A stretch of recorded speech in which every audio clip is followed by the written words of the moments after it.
देखो, तुमको घबराने की कोई ज़रूरत नहीं है, तुम बिल्कुल सेफ हो। तुम सिर्फ हमें अपने माता पिता के बारे में बता दो ताकि हम उनको इन्फॉर्म करते हैं। परेशान होंगे ना? देखो, हमने उस आदमी को अरेस्ट कर लिया है जो तुम्हारे साथ उस दिन छत पे था। उसका ये कहना है कि तुम छत से कूदने की कोशिश कर रही थी और वो तुम्हें बचा रहा था। क्या ये सच है? अच्छा, तुम चाहो तो सिर्फ हाँ और ना में जवाब दे सकती हो। क्या नाम है तुम्हारा? कहाँ से आई हो? इस हॉस्पिटल में क्यों आई तुम? आखिर कौन थी ये लड़की और क्या हो रहा था उसके साथ? क्या कोई उसकी हत्या करने की कोशिश कर रहा था या फिर वो खुदकुशी करना चाहती थी? पुलिस उन घटनाओं को देख रही थी जो उनके सामने हुई थी और उन्हीं घटनाओं से जुड़े लोगों से पूछताछ की जा रही थी। आपके हॉस्पिटल की छत से एक लड़की नीचे गिर जाती है, लेकिन यहाँ पर किसी को नहीं मालूम कि लड़की कहाँ से आई, कौन है। कोई सुसाइड करने हॉस्पिटल नहीं आता। या तो वो लड़की यहाँ किसी रिश्तेदार से मिलने आई थी या फिर किसी डॉक्टर से। लेकिन सवाल ये उठता है कि वो लड़की और आपका कंपाउंडर गोविंद छत पर कैसे गए? दाने, कैसा? इस हॉस्पिटल में जितने भी पेशेंट हैं सबको उस लड़की की फोटो दिखाओ। किसी न किसी को कुछ मालूम होगा। Okay sir.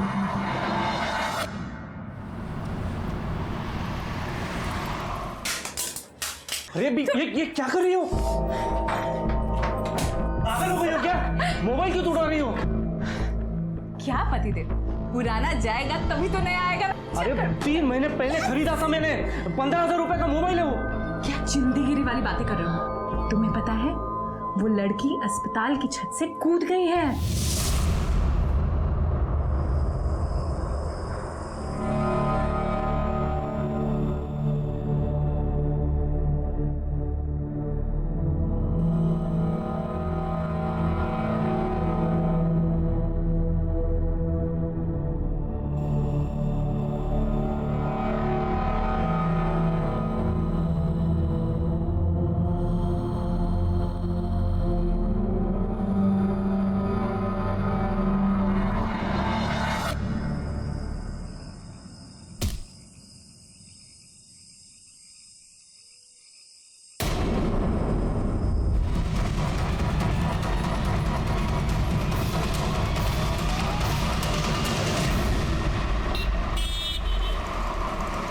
सर ये देखिए, ये प्लास्टर के निशान और ये व्हीलचेयर।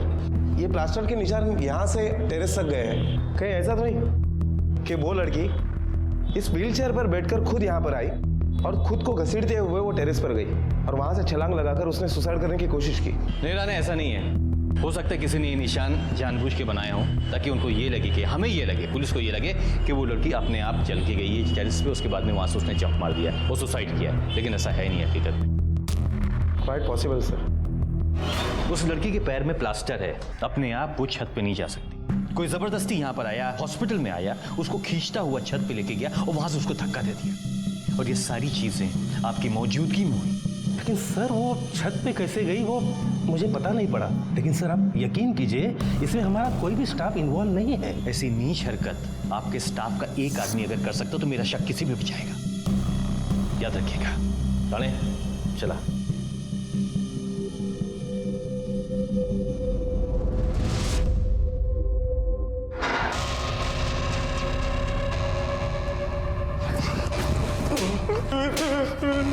तेरी वजह से उस लड़की की जान अभी भी खतरे में है। उसे दोबारा मारने की कोशिश की गई है। अभी तो बता दे, कौन मारना चाहता है उसे? साहब मुझे कैसे पता होगा, मैं तो यहाँ बंद हूँ। देख, मैं जानता हूँ कि इस कांड में तेरे साथ और भी कई लोग हैं। अगर तू तेरी भलाई चाहता ना, बता दे उन लोग के नाम। साहब मैं सच्ची बोल रहा हूँ, मैं किसी को नहीं जानता। ले, खा ले। तुझे तो अपनी जान की परवाह है नहीं, लेकिन तेरी वजह से कंपाउंडर गोविंद जेल में बंद है। तू सच क्यों नहीं बता देती पुलिस को? देख, पुलिस के सामने मुंह खोल दे, सच बोल दे, गोविंद को जेल से छुड़वा दे, वरना मैं तेरा मुंह तोड़ दूंगी मैं तेरा। इस पर तो किसी बात का कोई असर नहीं है।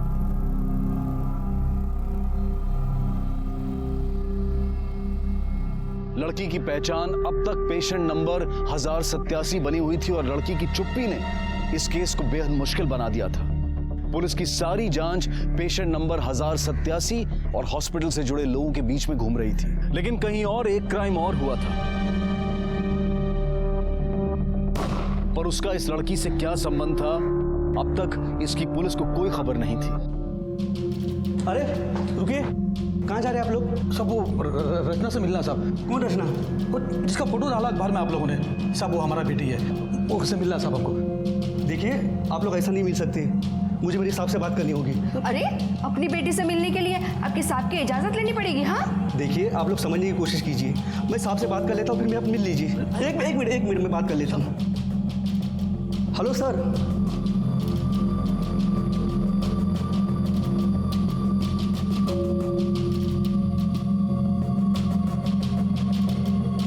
बेटी,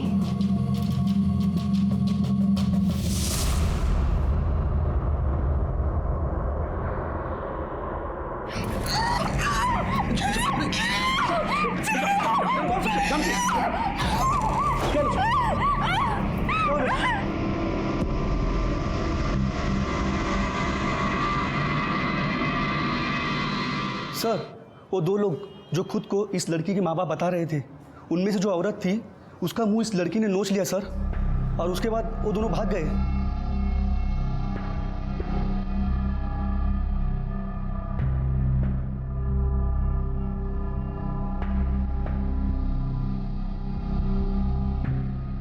रचना, बेटा आपका नाम रचना है ना? बोलिए बेटा, आपका नाम रचना है? अच्छा एक बात बताइए, जो दो लोग आपसे मिलने आए थे अभी, कौन है वो? अगर माँ बाप हैं तो फिर आपने उनका मुंह क्यों नोचा? बोलो रचना, मैं तुमसे सवाल कर रहा हूं एक। रचना, पेशेंट नंबर 1087 का पुलिस को नाम मिल गया था रचना, लेकिन वो अनजान लोग कौन थे जो रचना से मिलने आए थे और अपने आप को रचना के माता पिता बता रहे थे? और अगर वो सच में रचना के माता पिता थे तो रचना ने उनका मुंह क्यों नोच लिया था? आखिर क्या रिश्ता था उनका रचना से? जाहिर था कि रचना के दिल में उनके लिए बेहद नफरत थी, लेकिन इस नफरत की वजह क्या थी? और पुलिस के सामने रचना ने चुप्पी क्यों साध रखी थी? सर, एक लड़की अपने माँ बाप के साथ ऐसे कैसे बिहेव कर सकती है? कहीं ऐसा तो नहीं कि वो औरत और वो आदमी हमसे झूठ बोल रहे हैं कि ये लड़की उनकी बेटी है? हो सकता है रानी, लेकिन जब तक वो लड़की अपना मुंह नहीं खोल देती हम किसी भी नतीजे पे पहुंच नहीं पाएंगे। सर, मुझे लगता है कि उस लड़की पर हमें प्रेशर बनाना चाहिए, सब कुछ सच उगल देगी। नहीं रानी, ऐसे हालात में हम उस पर कोई भी प्रेशर नहीं डाल सकते। तुम एक काम करो, उन दो लोगों के बारे में पता लगाओ, सीसीटीवी से उनकी फोटो निकालो, अपने सारे इन्फॉर्मर्स को बांटो। मुझे यकीन है कि कोई ना कोई क्लू जरूर मिलेगा। एक तरह से देख के बता, इन दोनों को जानता है? हाँ जानते हैं ना साहब, यहीं पास में घर है इनका, दोनों अपनी दुकान पे आते जाते रहते हैं। ये आदमी माधव मालवी नाम है इसका, और ये इसकी पत्नी जानकी। एड्रेस बता सकता है? पानी पियो घोड़ों के जैसे और काम गधों के जैसे करो। पता नहीं क्या सोच के तुम लोगों पे भरोसा कर लिया मैंने। अरे तो क्या करते, देखा नहीं बिल्ली की तरह नोच डाला है। अरे तुम हम गए थे तो कम से कम उसको लेकर ही आ जाते।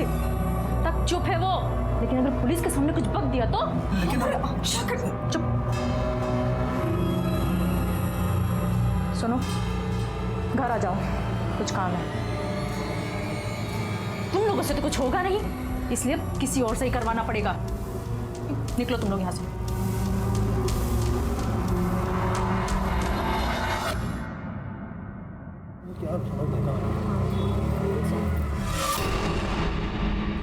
भाई साहब, हम लोग गलत आ गए हैं, लेफ्ट ले लो, आगे से लेफ्ट।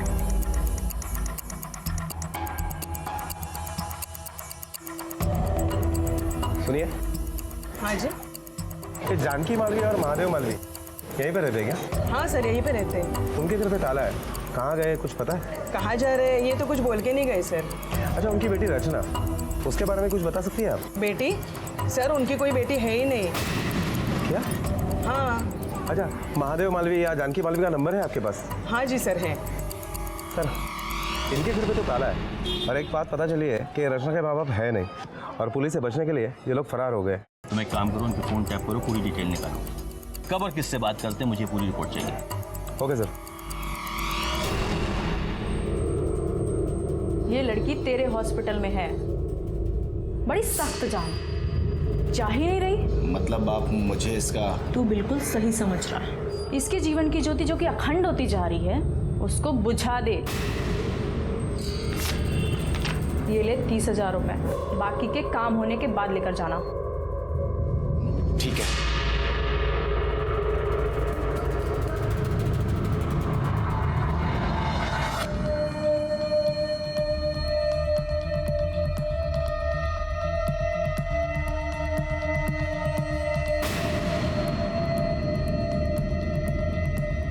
तुझसे कितनी बार कहा कि पुलिस को सच बता दे, तू फिर गूंगी बन गई उनके सामने। चाहती क्या है तू? बोल बोल। ठीक है, जब ये जुबान कुछ बोल ही नहीं सकती तो मैं इसे काट देती हूँ। काट देती हूँ। जबान नहीं, गला ही काट दो हमारा। हाथ जोड़ते हम तुम्हारे, मार डालो हमको, मार डालो हमको। अरे क्या करी? मार डालो, मार डालो हमें। छोड़ मुझे, छोड़ मुझे।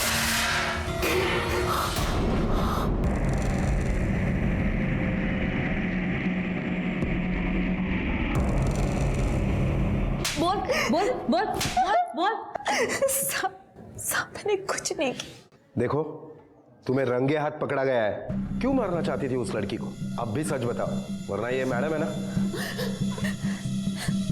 साहब मैं एकदम सच बोल रही हूँ। मैं उसे सिर्फ वहां डराने गई थी। उसकी वजह से कंपाउंडर गोविंद जेल में है, उसकी बीवी प्रेग्नेंट है और देखभाल करने वाला कोई नहीं साहब। मुझसे उसका दुख नहीं देखा जा रहा था बस। क्यों? तेरा यार है गोविंद? बगैर कोई कहानी बताए सिर्फ ये बता दे कि तुम दोनों ने मिलकर रचना को मारने की कोशिश क्यों की? सर, उसको कौन मारना चाहेगा जो खुद अपनी मौत की भीख मांग रहा हो? जब मैंने उसकी जुबान काटने की धमकी दी तो वो मुझसे कहने लगी कि मेरा गला ही काट दो। वो तो खुद दिल करके मर रही है साहब। मैं उसे क्या मारूंगी? बड़े से बड़ा बहादुर भी अपने सामने मौत को देखकर एक पल के लिए डर जाता है, लेकिन रचना शायद जिंदगी से इतनी नफरत करती थी कि वो हर हाल में मौत चाहती थी। आखिर ऐसा क्या हुआ था रचना के साथ? देखो रचना, मैं जानता हूं कि तुम एक बहुत बड़ी मुसीबत में हो। बेटा, कोई है जो तुम्हें मारना चाहता, तुम्हारी जान खतरे में है, लेकिन वो जो भी है वो सामने नहीं आता। उसने किसी और को हायर किया तुम्हें मारने के लिए। अच्छा एक बात बताओ, वो नर्स वीना जो थी, इसने तुम्हें वाकई मारने की कोशिश की या सिर्फ तुम्हें डरा रही थी? बोलो, मैं तुमसे एक सवाल कर रहा हूं। देखो बेटा, मैं चाहता हूं कि तुम्हारी लाइफ जो है वो नॉर्मल हो जाए, तुम वापस अपने गांव जाओ, अपने माँ बाप के पास एक अच्छी जिंदगी बिताओ। लेकिन तब तक पुलिस तुम्हारी मदद नहीं कर पाई जब तक तुम जवाब नहीं दोगे, कुछ बोलोगी नहीं। तुम्हें पुलिस के साथ में कोऑपरेट करना ही पड़ेगा।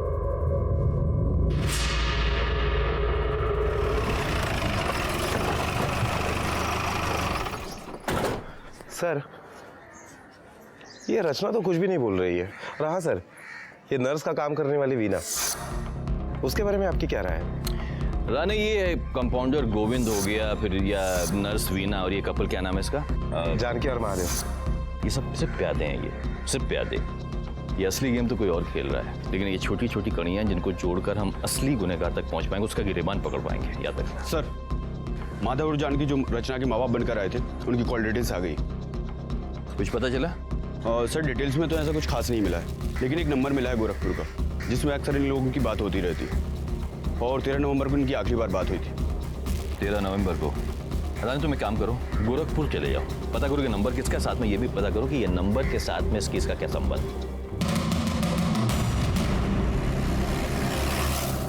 ये मुंबई पुलिस से है, ये आपसे कुछ पूछताछ करने के लिए आए हैं। इस फोटो में जो दो लोग हैं, क्या जानते हैं आप उन्हें? सर, ये तो मेरे भैया भाभी हैं। आप इनकी फोटो क्यों दिखा रहे हैं? क्या बात है सर? और ये फोटो देखिए, इस फोटो में जो लड़की है, क्या पहचानते हैं आप इसे? नहीं पहचानते इसे। गौर से देखिए, पहचानने की कोशिश कीजिए। हमने कहा ना साहब, इसे हम नहीं जानते। सर, इनके लिए ये मर गई है, पर क्या हुआ है इसे? ये हमारी बच्ची रचना है, इसे क्या हुआ है सर? इसके सर पे पट्टी क्यों बंधी है? देखिए, ये लड़की मुंबई के एक हॉस्पिटल में एडमिट है, 2 बार इसकी जान जाते जाते बच गई है। कैसे माँ बाप है आप? अपनी बेटी की खबर लेने की भी कोशिश नहीं की आप लोगों ने? वो हमारी बेटी तब तक थी जब तक वो इस घर के दहलीज के अंदर थी। जिस दिन से वो इस घर के दहलीज से बाहर गई है, समर के साथ भागकर, हमारे लिए वो मर चुकी है। अब वो जिए या मरे, उससे हमें कोई मतलब नहीं है। हम उसका शकल भी देखना नहीं चाहते। देखिए, आप लोग सहयोग करें या ना करें, लेकिन पुलिस को तो अपना काम करना ही पड़ेगा। फिलहाल तो आप लोगों को मेरे कुछ सवालों को जवाब देने पड़ेंगे। ये रचना के मामा मामी, उसके झूठे माँ बाप बनकर हॉस्पिटल में घुसे थे और उसके बाद रचना ने अपनी मामी का चेहरा नोचने की कोशिश की।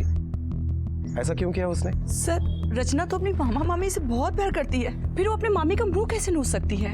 अरे नहीं साहब, इसके भैया भाभी है ही मक्कार। पैसों के लिए तो वो किसी को भी धोखा दे सकते हैं। रचना के साथ भी उन्होंने कोई ना कोई धोखा जरूर किया होगा। अच्छा, जिस लड़के के साथ रचना भागी थी, क्या नाम है उसका? समर, कहाँ रहता है? साहब मैं समर का पिता हूँ। पर बात क्या है साहब? आपका बेटा समर है कहाँ? अब वो तो 13 तारीख से ही गायब है।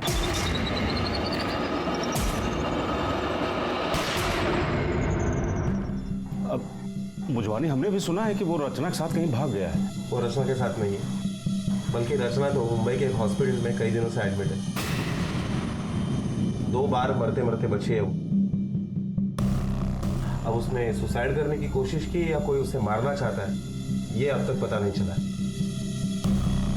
100% जान लेने की कोशिश की होगी उसने। इतने यकीन से कैसे कह सकते हो? साहब उसको उस लड़की से कोई प्यार वार नहीं था, उसका मतलब पूरा हुआ और छोड़कर चला गया होगा, और बेचारी लड़की सदमा झेल नहीं पाई, इसलिए जान लेने की कोशिश की होगी उसने। तुम अपने भाई के बारे में ऐसे कैसे बोल सकते हो?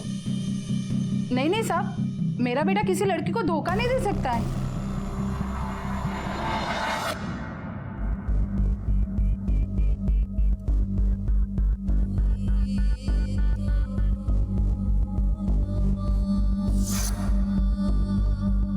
ले रचना, हो गई हमारी सगाई और अब हम कहीं भाग कर शादी कर लेते हैं, क्योंकि मैं जानता हूँ हमारे माता पिता कभी नहीं मानेंगे हमारी शादी को। सच बताऊं समर, मेरा ऐसे भाग के शादी करने का मन नहीं है। भागना तो पड़ेगा ही रचना, वरना चल कूद जाते हैं यहाँ पे साथ में। दोबारा ऐसे मत बोलना। अगर तुम ऐसे मेरे होठों पे हाथ रखती रही तो मेरा बार बार बोलने का मन करेगा।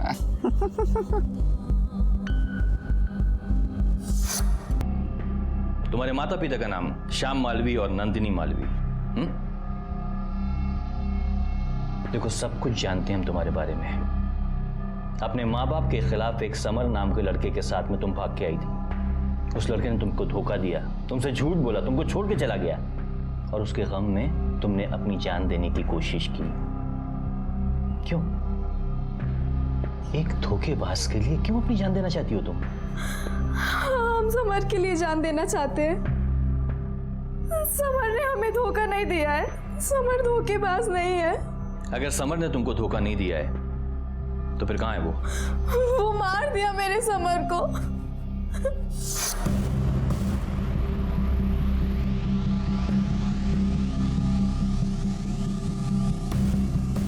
भाई साहब, आपके फोन से कॉल कर सकते हो?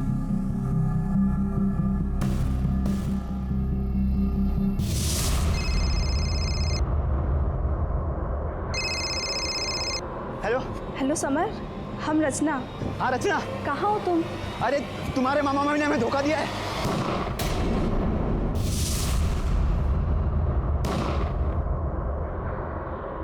किसने मारा? तुम्हारे मामा मामी ने तुम्हें धोखा क्यों दिया? देखो बेटा, तुम्हें सब कुछ बताना पड़ेगा पुलिस को। तुम चाहती हो ना कि समर के कातिल को सजा मिले, तुम्हें कोऑपरेट करना पुलिस के साथ में, सब कुछ बताना पड़ेगा।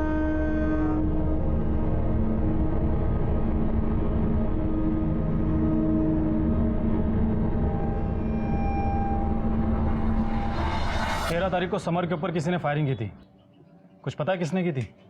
सब हमें नहीं, पूरा गांव को पता है। साहब 30 सालों से हमारे पास बंदूक है, लेकिन उस दिन पहली बार गोली चलाई, लेकिन समर को मारने के लिए नहीं साहब, उसे धमकाने के लिए। तो उस दिन तुम्हारी गोली से समर बच गया था? फायर तो किया था मैंने, बहुत गुस्से में था साहब। 13 तारीख को जब मुंबई से उसके मामा मामी ने बताया कि रचना भागकर मुंबई गई, तो मैंने सोचा कि इसमें भी समर का ही हाथ होगा।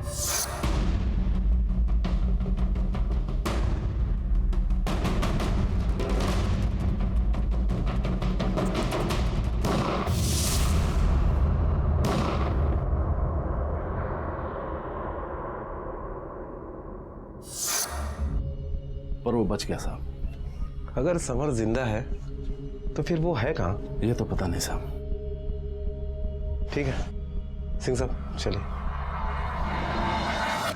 सर, चश्मदीद लोगों से पूछताछ करने पर पता चला है कि रचना के पिताजी सच कह रहे थे। 13 तारीख को रचना के पिताजी ने गोली तो चलाई थी, लेकिन सिर्फ समर को डराने के लिए। इसका मतलब है 13 तारीख को समर जिंदा था और ठीक 13 तारीख को ही समर अपने घर से सारा सामान लेकर गांव छोड़कर चला गया था। इस रचना की चुप्पी के पीछे एक बहुत गहरी साजिश है।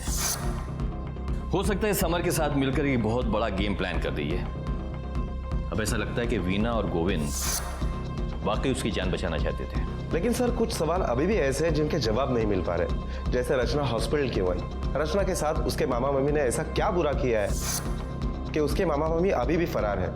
और ये लड़का समर अगर अभी भी जिंदा है तो आखिर है कहाँ? रानी, तुम एक काम करो, गोरखपुर पुलिस को इन्फॉर्म करो कि किसी भी हाल में समर को ढूंढ निकाले। रचना ने चुप्पी साध रखी है। एक बार ये लड़का हमारे हाथ लग गया ना और हमने इस पर जोर डाला तो जरूर सच उगल देगा। Okay sir.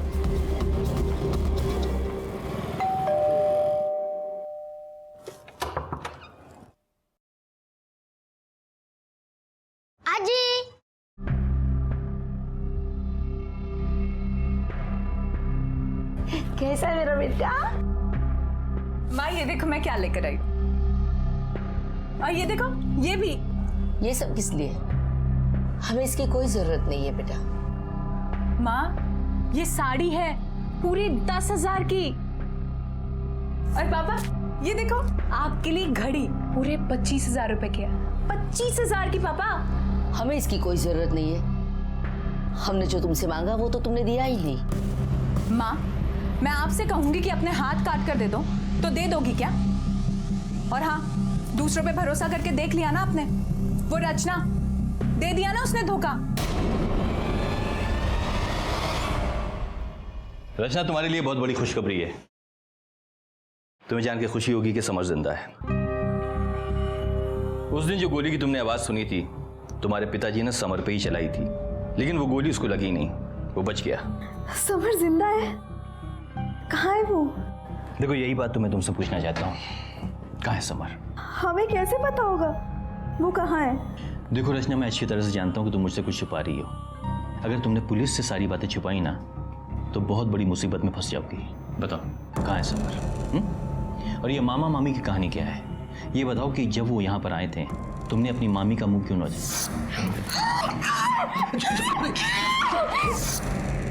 समर सच में जिंदा है ना?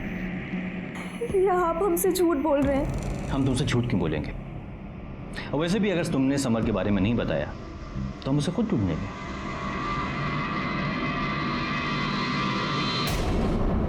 रचना के लिए जिंदगी का दूसरा नाम समर था।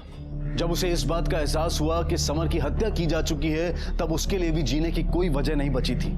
लेकिन अब जब उसे इस बात पर यकीन हो गया था कि समर जिंदा है तो उसके अंदर भी जीने की चाह जाग उठी थी। लेकिन रचना को अब भी पुलिस पर पूरा यकीन नहीं था, इसलिए वो पुलिस को अपने बारे में सब कुछ बताने को तैयार नहीं थी।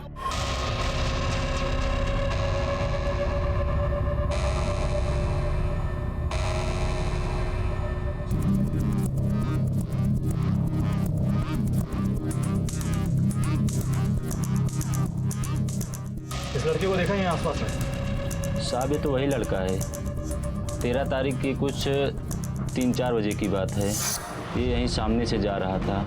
एक ग्रे कलर की वैन यहाँ रुकी।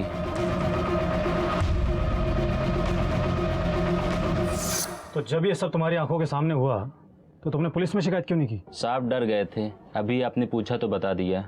गाड़ी का नंबर याद है? नंबर तो नहीं देखा, लेकिन ग्रे कलर की वैन थी। सुन जरा 2 मिनट यहाँ खड़ा रहे, मैं जाके आता हूँ।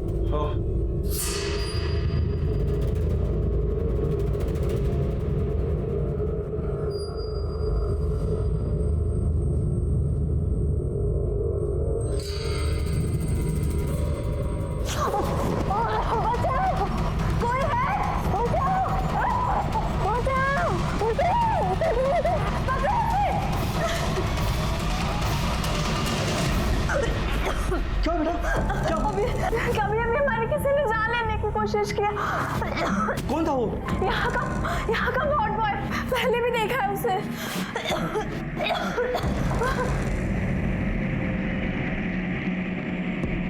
Hello sir.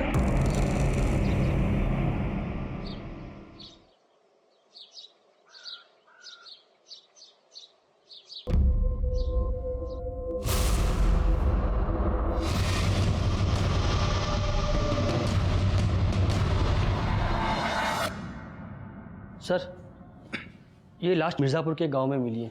इसकी शिनाख्त अब तक हुई नहीं है। हाँ, लेकिन इसका हुलिया देख के ऐसा लगता है ये लाश उस समर की हो सकती है जिसका फोटो आपने हमें भेजा था। डॉक्टर साहब,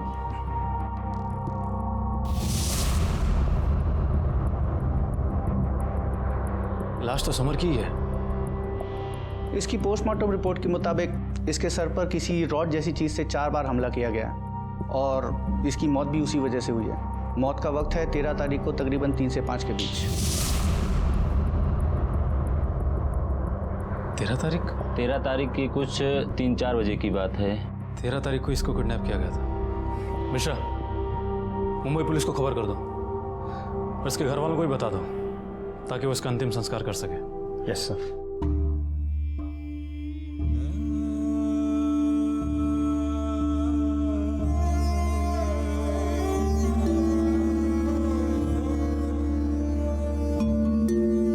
कभी सोचा भी नहीं था कि ऐसे दिन देखने पड़े। हिम्मत रखिए भाई साहब, आपके बाकी और दोनों बेटे तो है ना? हाँ है, लेकिन अपने बेटे समर की चिता को आग लगा कर आ रहा हूं। ऐसा लगा जैसे कि मैं खुद को आग लगा दी। भाई साहब, मैं आपके सामने हाथ जोड़ता हूं, आप अपनी बेटी के पास चले जाइए। उसको आपकी जरूरत है। देखिए भाई साहब, जिंदगी ना कभी दोबारा मौका नहीं देती। सर, रचना पर हमला करने वाला वार्ड बॉय अनिल वो अब तक फरार है और हमारी कस्टडी में जो गोविंद है उसका क्या करें? देखो रानी, जब तक रचना का बयान नहीं आ जाता हम गोविंद को बेगुनाह मान ही नहीं सकते। ये समर के मर्डर के बारे में कुछ पता चला? नहीं सर, अब तक कुछ पता नहीं चला। सर, शायद समर का मर्डर एक ऑनर किलिंग हो। देखो रानी, जब तक सच्चाई नहीं सामने आ जाती हम किसी भी संभावनाओं से इनकार नहीं कर सकते। हो सकता है कि समर का मर्डर उसी ने किया हो जिसने रचना को मारने की कोशिश की हो। हो सकता है सर। सर, कहीं सारे कांड में रचना के मामा मामी का तो हाथ नहीं? मुझे तो ये बहुत गहरी साजिश लगती है। यही वो मामा मामी हैं जिनके भरोसे पे रचना समर के साथ में घर से भागी थी। अब क्या हो गया ऐसा? उनसे इतनी नफरत क्यों करती है? रानी, तुम एक काम करो, ये मामा मामी की पूरी डिटेल्स निकालो। कहाँ जाते हैं, किससे मिलते हैं, किससे बातें करते हैं, ये इनके बैंक अकाउंट्स, इनकी कॉल डिटेल्स, सारी चीजें बारीकी से चेक करो। कुछ ना कुछ सुराग जरूर मिलेगा। ओके? Okay sir. हेलो,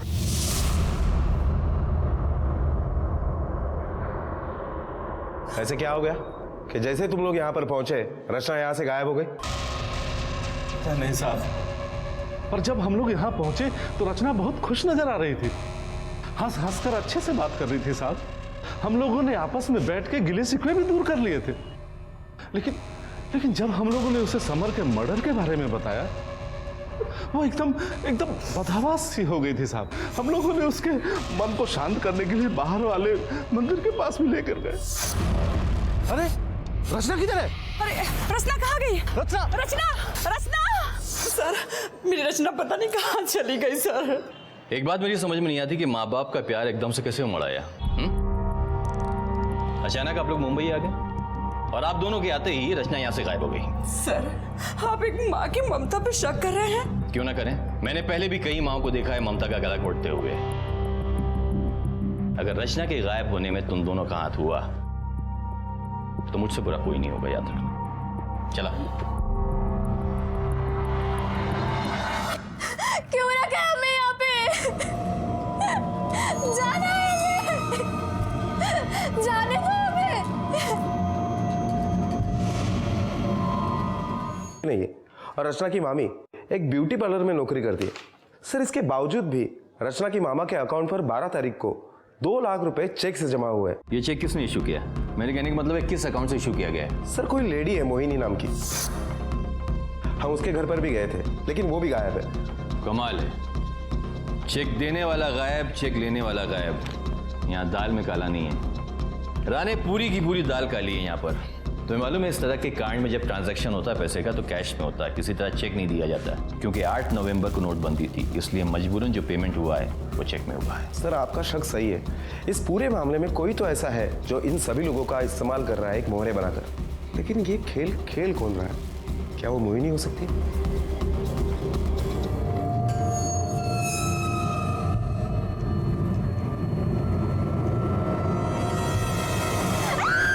क्या कर रहे हो? छोड़ो, पागल हो क्या? पहले जेल के दरवाजे पे खड़े हैं और फांसी पर लटकना तुमको? छोड़ो मुझे। किसे पता चलेगा कि हमने इसे किडनैप किया हुआ है? अब वैसे भी ये तुम्हारी बहन की बेटी है, कोई तुम पे शक नहीं करेगा, समझे? गोविंद, इस फोटो में जो औरत है उसको ठीक तरह से देख और याद करने की कोशिश कर कि इस औरत को कहीं देखा है तूने? हाँ साहब, उसको हॉस्पिटल में कई बार देखा है, पर ये कौन है, क्या करती है, मुझे नहीं पता साहब।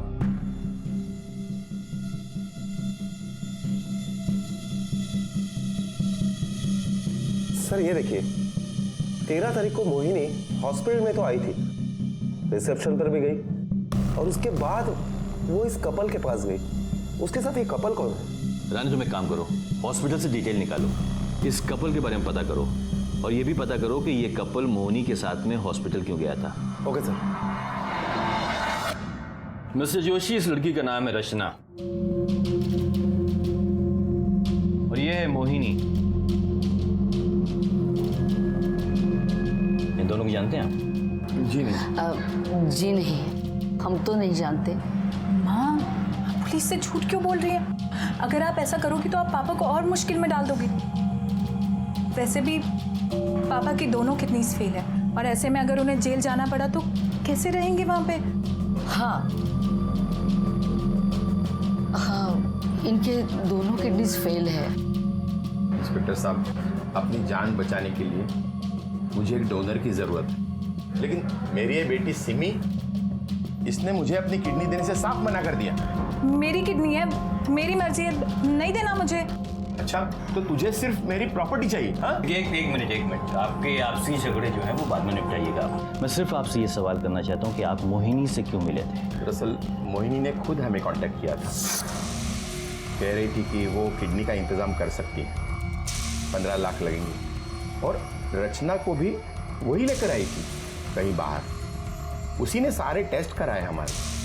13 तारीख को वही हमें यहाँ से हॉस्पिटल ले गई थी ऑपरेशन के लिए, लेकिन बाद में हमें पता चला कि जो लड़की मुझे किडनी देने वाली थी वो हॉस्पिटल के छत से कूद गई। हो सकता है कि रचना के मामा मम्मी ने रचना के किडनी के लिए मोहिनी से डील किया हो, और हो सकता है कि रचना के गायब होने में मोहिनी का जरूर हाथ है और उसके मामा मामी का इन्वॉल्वमेंट। उसके माँ बाप के साथ में सख्ती से पूछताछ करो, मुझे शक है कि मामा मामी के साथ में उनका भी इन्वॉल्वमेंट है। Okay sir. हेलो,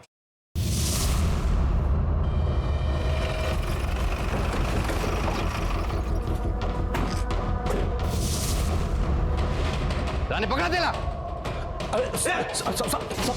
अरे साहब, हम ही तो आप लोग को बुलाए थे साहब। पुलिस के साथ नौटंकी करता है। रानी लेके जा इसको। नहीं साहब। हाँ सर,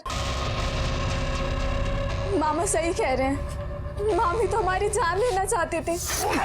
क्या कर रही हो? छोड़ो मुझे, छोड़ो। अब इसका जिंदा रहना ठीक नहीं, अब इसे मुझे मारना ही है।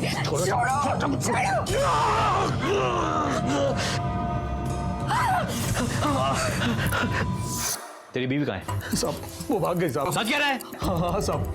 रानी इसको हॉस्पिटल लेके जा। चलो साहब, हमें पैसे की बहुत ज़रूरत थी। हम वो मोहिनी को जानते थे, हम उसको बताए तो बोली कि उसको किडनी की ज़रूरत है, और साहब वो किडनी के लिए 5 लाख रुपए तक देने को तैयार थी। और उस समय रचना मुंबई में ही थी। देखो रचना, तुम्हारे माँ बाप ने तुमको यहाँ पर इसलिए भेजा है ताकि तुम समर से ना मिल सको, लेकिन हम समर से तुम्हारी शादी करवा सकते हैं। पर बदले में तुम क्या करोगे?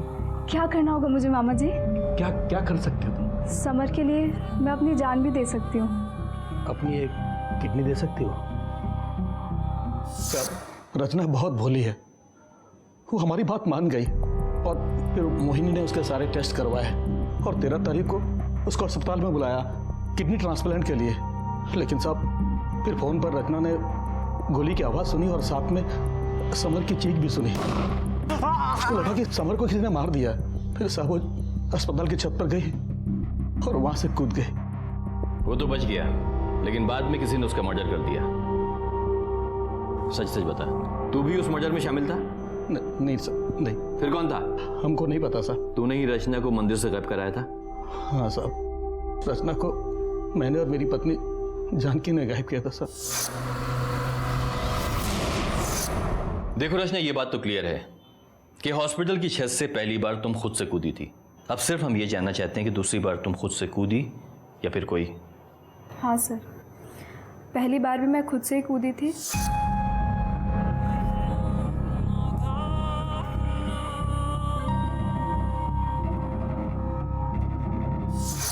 और दूसरी बार भी।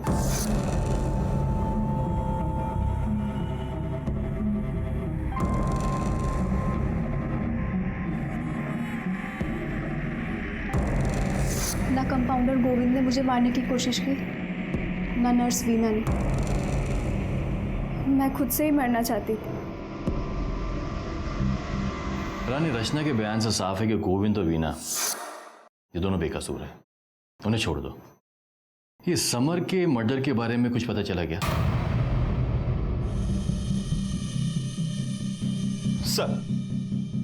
सर गोरखपुर में 174 ग्रे कलर की वैन है, जिनमें से 111 टूरिस्ट व्हीकल में चलती हैं।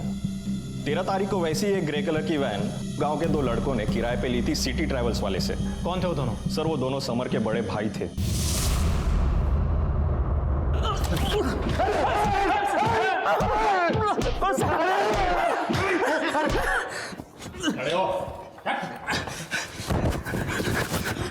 बोल। साहब, हमने अपने छोटे भाई को मारा। तुम्हारा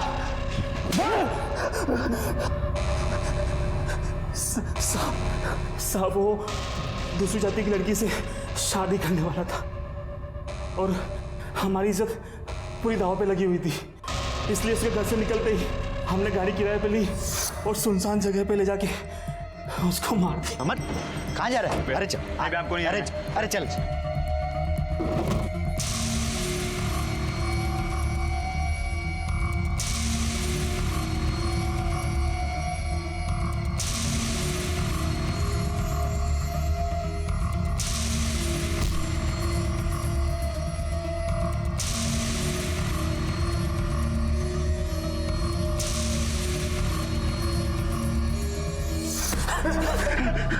सिर्फ इतनी सी बात के लिए तुमने अपने भाई को मार डाला।